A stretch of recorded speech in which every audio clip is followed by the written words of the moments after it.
The Galactic Council's first assessment of humanity was, by all accounts, dismissive.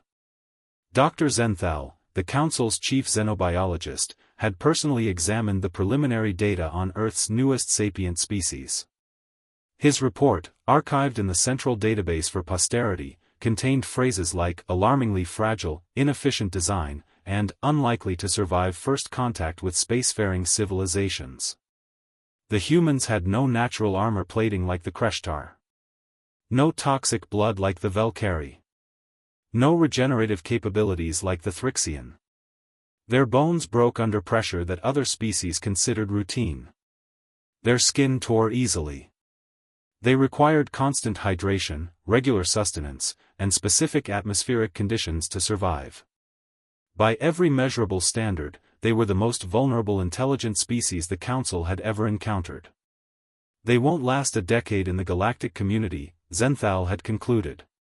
We should offer them protectorate status before they exterminate themselves. That was 73 years ago. Ambassador Kreltok of the Kreshtar Dominion stood in the Council's memorial hall, his armored carapace gleaming under the artificial lights. Before him stretched a wall of names, species that had gone extinct since the Council's founding. His four eyes focused on the most recent addition, his own people. You seem troubled, Ambassador.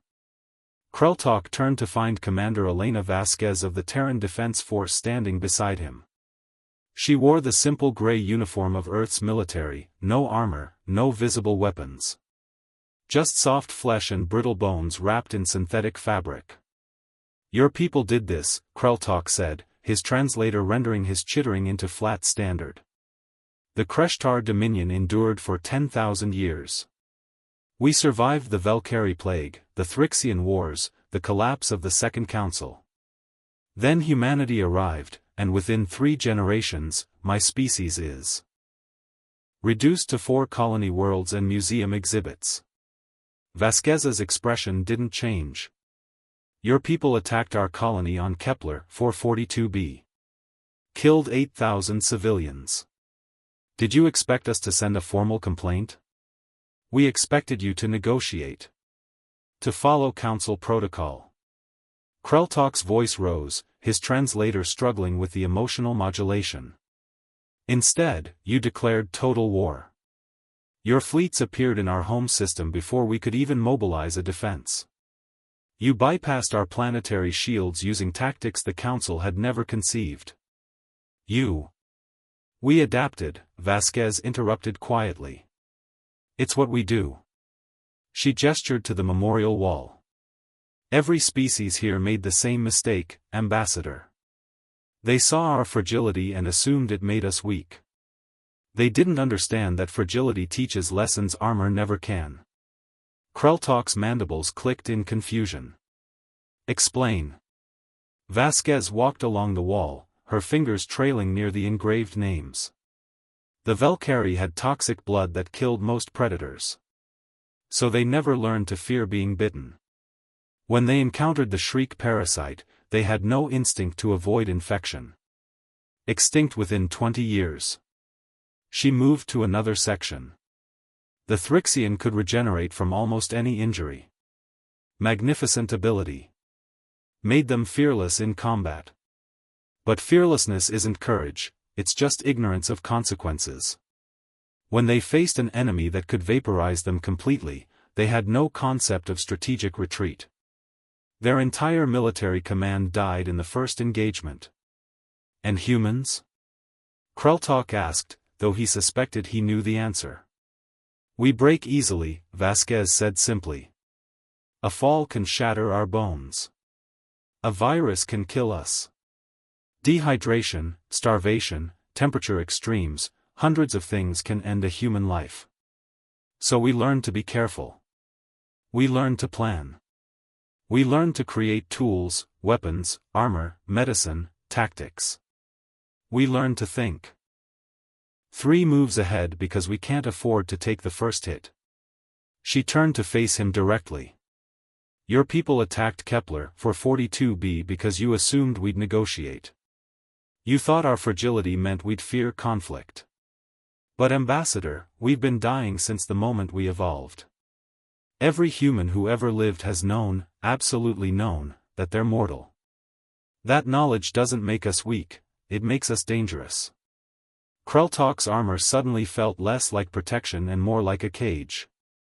You're saying our strength became our weakness. I'm saying you never learned to be afraid of the right things. Vasquez gestured back to the memorial wall. The Kreshtar feared the Velkari plague, the Thrixian wars, the big, obvious threats. You never feared the fragile species that couldn't afford to lose a single battle. She pulled up a holographic display showing current Council military statistics. Humanity now commanded 40% of all Council defense forces. Human tactics were taught in every military academy. Human medical technology had extended lifespans across dozens of species. Human diplomatic protocols, aggressive, direct, results-oriented, had replaced the old consensus model. We didn't conquer the galaxy through strength, Vasquez continued. We conquered it through the absolute terror of knowing we could die at any moment. That terror bred caution. Caution bred strategy. Strategy bred victory. Kreltalk looked at the small, unarmored human before him and finally understood why his people had fallen. The Kreshtar had evolved on a world where their natural armor protected them from most threats. Humans evolved on a world that tried to kill them every day. One species learned to endure. The other learned to overcome. What happens now? He asked quietly. Will you exterminate us completely? Vasquez's expression softened slightly. No. We'll do what we've always done when something threatens to kill us, we'll figure out how to live with it instead. She extended her hand, that fragile appendage of flesh and bone. The Council offered us protectorate status 73 years ago because they thought we were too fragile to survive. We're offering you the same status now, but for a different reason. Kreltalk hesitated, then extended his own armored claw to grasp her hand. The grip was gentle, she couldn't withstand his full strength, and both of them knew it. Because you've learned we're too dangerous to leave alone, he suggested. Because you've learned we're too dangerous to fight, Vasquez corrected. But more importantly, because we remember what it's like to be underestimated. We won't make that mistake with you. As she walked away, Kreltalk returned his attention to the memorial wall. Somewhere, in the Council archives, Dr. Zenthal's assessment of humanity was still preserved. Unlikely to survive first contact with spacefaring civilizations. The old xenobiologist had been spectacularly wrong. Humanity hadn't just survived first contact. They'd transformed it into an art form, weaponized it, perfected it. And they'd done it all while remaining exactly what they'd always been, fragile, mortal, and absolutely terrifying because of it. Kreltalk made a mental note to update his own people's databases. The entry would be simple. Humanity, fragile. Handle with extreme caution.